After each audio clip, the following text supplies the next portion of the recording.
If the White Tower does not bend the knee to Randall Thor, he will lose the last battle. That's a scene from the third season of The Wheel of Time, starring award-winning actress Rosamund Pike, Sophie Okonedo, and Joshua Stradowski. The third season of The Wheel in Time premiered earlier this month, with Moiraine going on a journey with 5 young people, believing that one of them might be the reincarnation of a dragon that's powerful enough to save or destroy the world. WBZ's Brianna Pitts spoke with award-winning actress Rosamund Pike, who plays Moiraine, to learn about the season. Well, Rosamund Pike, what a pleasure to speak with you today about the third season of Wheel of Time. I want to start by asking you, how would you describe this series for someone who is maybe just hearing about this show? Maybe they want to go back to season 1, binge the whole thing. We know this is fantasy, but how would you describe it to someone?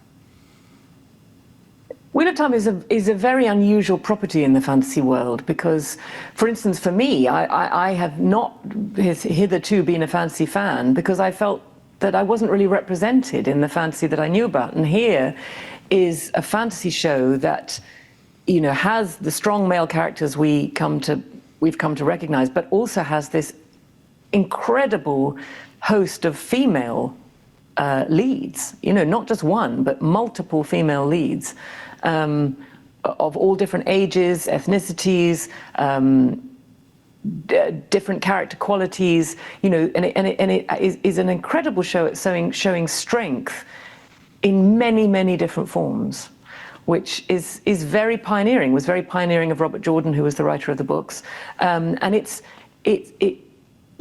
has this grand canopy of epic journeys, battles. There are creatures, but at the core of it are these human characters that we can really relate to.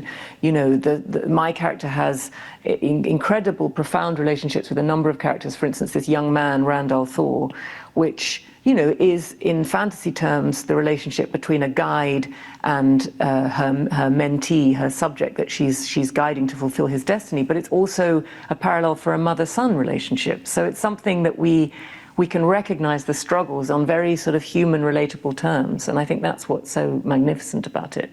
You know, and yes, it's packed with action and incredible vistas, and we go to locations that just take your breath away, and the costume design is second to none. There are just, you know, there's look after look where you just think, oh my God, that's so cool, you know. And it is those relatable relationships, I think, that do really draw people in when they're watching. I do personally love seeing all the different costumes, too. You mentioned your characters. So you play Moiraine. You're also an executive producer in the series, too. But I want to talk about your character because her goal is to find the dragon reborn, find Rand, and I know see him face this last battle. So she has a lot on her plate. But I'm curious if there's anything else going on. What else is she up to this season that you can share with us?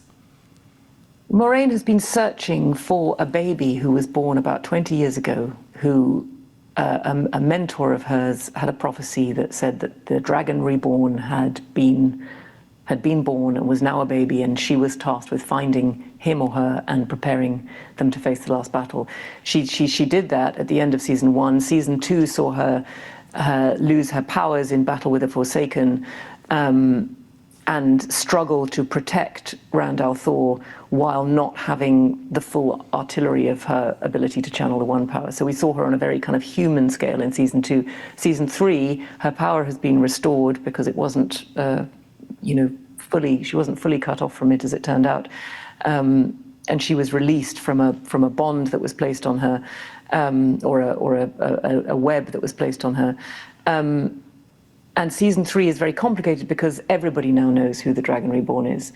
So her task in guiding him, in preparing him to face the battle, while he is growing in confidence, he's becoming more argumentative, he's becoming more challenging to her, he's very keen not to be a puppet on a string, as he puts it, and he's very suspicious of Moraine's motives, even though, to my mind, Moraine's motives are about as true as they get. You know, she is a woman of intense loyalty and commitment to the cause of good.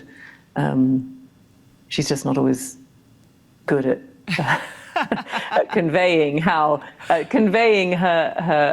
truth to others, because she's so mysterious and she finds it very difficult to trust people. Sure, she's hard But to obviously read, there are right? other factions trying to. She's hard to read. She doesn't see any boon in sharing. She's the opposite of our modern culture. She's not an oversharer, Maureen. She's not.